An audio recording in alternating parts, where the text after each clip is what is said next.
début des années 1880, malgré les quolibets et les insultes, le mouvement impressionniste se fait peu à peu une place sur la scène de l'art français. Mais voilà, cette période est aussi celle des difficultés pour les peintres. Les difficultés financières tout d'abord. Certes, les ventes progressent, mais Paul Durand-Ruel n'en est pas plus riche pour autant. La faillite de la Banque de l'Union Générale le met sur la paille. Il ne peut donc honorer ses engagements avec les peintres, qui vivent alors une période de vache maigre. Cela tombe mal, car à cette époque, plusieurs impressionnistes commencent aussi à se décourager et à se remettre en question. Ils ont le sentiment de ne plus évoluer artistiquement. Renoir surtout, qui vient de découvrir la peinture de Raphaël en Italie et qui est convaincu d'avoir fait fausse route. Il n'est pas le seul. Monet songe même un temps à arrêter de peindre. Et les mauvaises relations entre les membres du groupe n'arrangent rien. Beaucoup travaillent désormais loin de Paris. Monet s'est installé à Giverny, Sisley à Saint-Mamès, Pissarro a trouvé une maison à Éragny, et Cézanne, lui, quitte très rarement son sud de la France natale. Seuls Degas restent fidèles à la capitale. Les peintres essaient tant bien que mal de garder contact grâce au dîner impressionniste, organisé une fois par mois à Paris. Mais bien des membres manquent à l'appel lors de ces dîners. Pissarro, par exemple, saute régulièrement les séances, faute de pouvoir payer sa participation. À cela s'ajoutent les brouilles qui surgissent entre certains membres.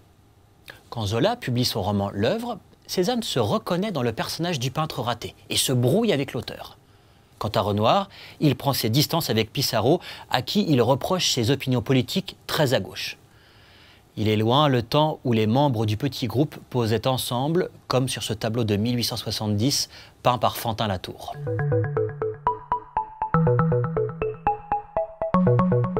La dégradation des relations entre les peintres et leurs amis a des conséquences directes sur l'organisation des expositions. D'ailleurs, hormis le fidèle Pissarro, dont on voit ici l'autoportrait, aucun peintre impressionniste n'a participé à l'ensemble des 8 expositions. L'un des plus gros points de désaccord entre les peintres concerne l'admission des nouveaux venus. Les griefs sont principalement tournés vers Degas, qui convie régulièrement ses protégés. Monet et Renoir, en particulier, refusent de s'associer à des artistes peu représentatifs de la recherche impressionniste.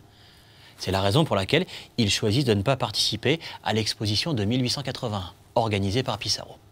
En 1882, Durand-Ruel décide de prendre les choses en main.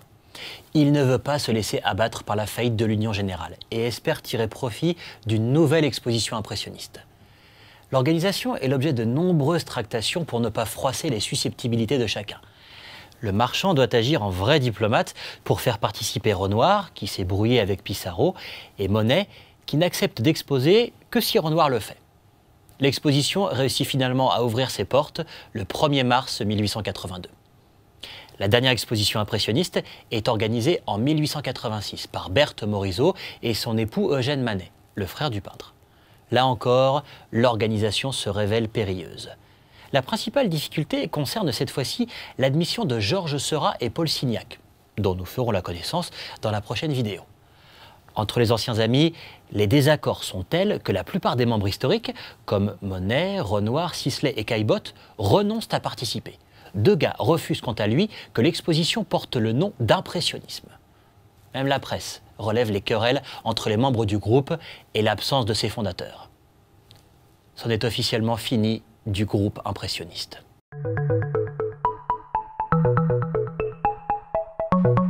Heureusement, la dislocation du groupe ne met pas fin à la créativité de ses anciens membres.